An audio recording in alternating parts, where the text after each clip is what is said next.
안녕하세요. 경제적 자유로 가는 길을 안내하는 부밍웨이입니다. 오늘은 2026년 1월 투자 결산을 정리해 보려고 합니다. 이번 달은 한마디로 표현하면 자산이 롤러코스터를 탔던 한 달이었습니다. 월 초에는 강달러와 SCHD 상승 덕분에 자산이 일주일 만에 급격하게 증가하며 5억 5천만 원을 넘겼고, 증가하는 속도가 조금 무서울 정도라고 생각했는데 월말로 갈수록 달러가 하락하고 비중이 큰 개별 기업과 비트코인이 조정을 받으면서 자산이 빠르게 출렁이기 시작했습니다. 그래도 결과적으로는 지난달보다 자산이 증가로 마무리된 한 달이었고, 그 과정에서 느낀 점이 꽤 많았습니다. 오늘 그 이야기를 차분하게 나눠보겠습니다. 그럼 영상 시작합니다.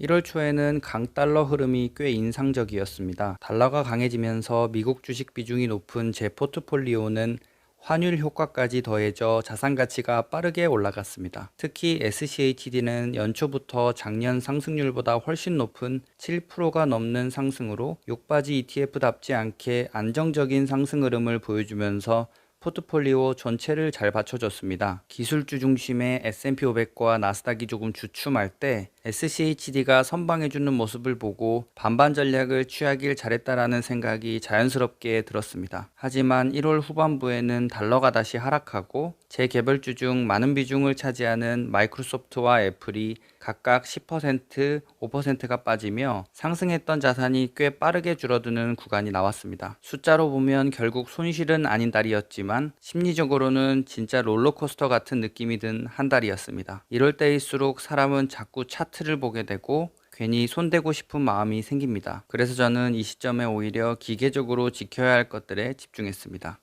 이번 달에도 제가 가장 먼저 한 투자는 연금저축펀드와 IRP 납입이었습니다. 월 초가 되자마자 연금저축펀드와 IRP 계좌에 세액공제 한도인 900만 원을 완납했고, 완납과 동시에 S&P 500 나스닥 ETF 매수를 진행했습니다. 제가 연금저축펀드랑 IRP를 항상 월 초에 먼저 채우는 이유는 수익률 때문만은 아닙니다. 솔직히 말하면 멘탈 관리 때문입니다. 월 초에 연금 계좌를 세액공제 한도까지 채워버리면 그의 투자의 기초공사는 끝났다는 느낌이 듭니다. 최소한 할 건 다 했다. 이 상태가 되면 시장이 흔들려도 조급해지지 않습니다. 연금 계좌는 단기 성과를 볼 계좌가 아니고 이미 세액공제라는 확정 수익이 있기 때문에 심리적으로 굉장히 안정적입니다. 그래서 저한테는 연금 계좌는 투자 수단이기도 하지만 정신적인 안전벨트에 가깝습니다. 이 이야기는 다음에 연금 계좌 영상에서 조금 더 자세히 풀어보겠습니다. 흥미로웠던 건 이런 시장 상황 속에서 국내 주식들이 좋은 성과를 내주었다는 점입니다. 제가 1에서 2천만 원 내외로 소량 보유하고 있던 삼성전자 우, 현대자동차 EUB, 플러스 고배당주와 같은 국내 주식이 꽤 올라주며 미국 시장과 달러가 흔들리는 와중에도 꽤 안정적인 흐름을 보여줬습니다. 덕분에 미국 쪽에서 빠진 부분을 국내 주식이 일부 메워주면서 자산이 하락하지 않고 플러스 마감을 할 수 있었습니다. 결과를 보고 나니 국내 주식을 조금 더 살 걸이라는 생각이 드는 건 어쩔 수 없더라고요. 코스피가 무려 5,300을 돌파하고 SK하이닉스와 삼성전자는 끝도 없이 올라가면서 저처럼 코스피를 소량 투자하거나 아예 투자하지 않는 분들은 요즘 포모를 느끼고 있을 것이라 생각합니다. 저도 이번 달에 국내 주식이 급격하게 상승하는 걸 보면서 솔직히 마음이 좀 흔들렸습니다. 삼성전자 우, 현대차 EUB, 그리고 고배당 ETF까지 생각보다 괜찮다는 생각이 계속 들더라고요.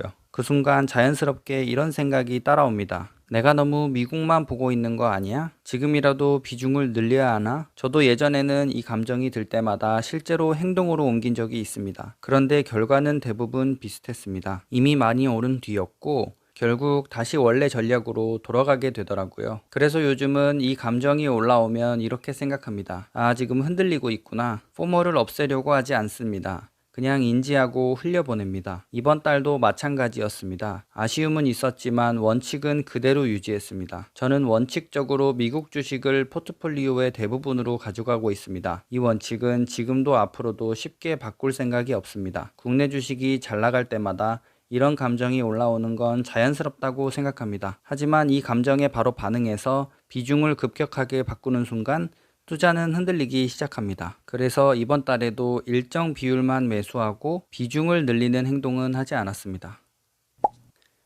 1월 말에는 비트코인도 크게 흔들렸습니다. 약 1억 2천만 원 수준으로 하락하며 제 비트코인 평가액도 대략 500만 원 정도 감소했습니다. 비트코인은 원래 이런 변동성을 가진 자산이기 때문에 크게 놀라지는 않았지만 자산이 꽤 급격하게 하락하며 체감은 확실히 컸습니다. 그래도 제가 이 자산을 왜 보유하고 있는지 스스로에게 다시 한번 확인하면서 이번 달에도 매일 10,000원씩 변함없이 자동 매수했습니다.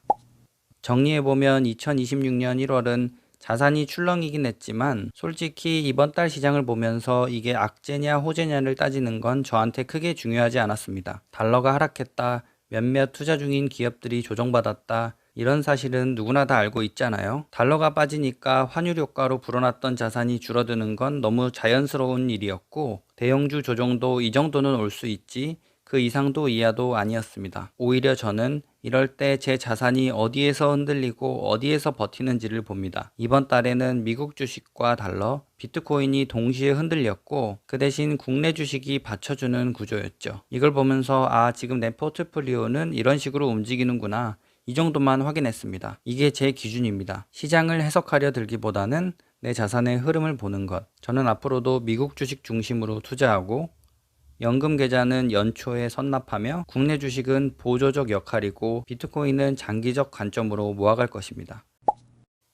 마지막으로 이번 달에 제가 가장 잘한 선택 하나를 꼽자면 주식이 아니라 낡은 러닝화를 버리고 새 러닝화를 산 것입니다. 요즘은 주식 계좌를 거의 보지 않고 러닝 마일리지를 늘리는데 조금 더 집중하고 있습니다. 투자를 오래 하다 보니까 확실히 느끼는 게 하나 있습니다. 자산 그래프는 언제든 롤러코스터를 탈 수 있지만 체력과 건강은 한번 무너지면 회복하는데 훨씬 더 많은 시간이 걸립니다. 돈은 있다가도 없을 수 있고 시장은 언제든지 변합니다. 하지만 몸이 망가지면 투자고 뭐고 아무것도 할 수 없습니다. 그래서 요즘은 이렇게 생각합니다. 지금 내가 지켜야 할 1순위는 자산이 아니라 나 자신이다. 이 상태를 오래 유지하는 게 결국 가장 좋은 투자라고 믿고 있습니다. 제가 가장 좋아하는 유튜버 중 한 분인 잼투리님은 요즘 제주도에서 파이어족으로 살아가며 돈에 대한 이야기와 러닝 이야기를 함께 하시는데요. 조만간 러닝 유튜버로 변신할 것 같기도 합니다. 제가 잼투리님보다 유튜브 실력은 한참 못 미치지만 달리기 실력만큼은 지지 않겠다는 마음으로